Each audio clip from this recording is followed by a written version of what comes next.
You ask Tiger to solve. This deals with linear equations with one unknown. The final result is t equals -3. Let's solve it step by step. Simplify the expression. Expand the parentheses. Multiply the coefficients.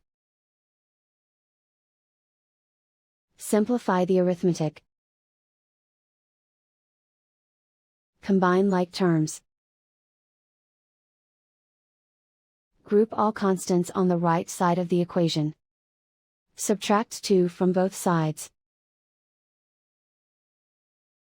Simplify the arithmetic.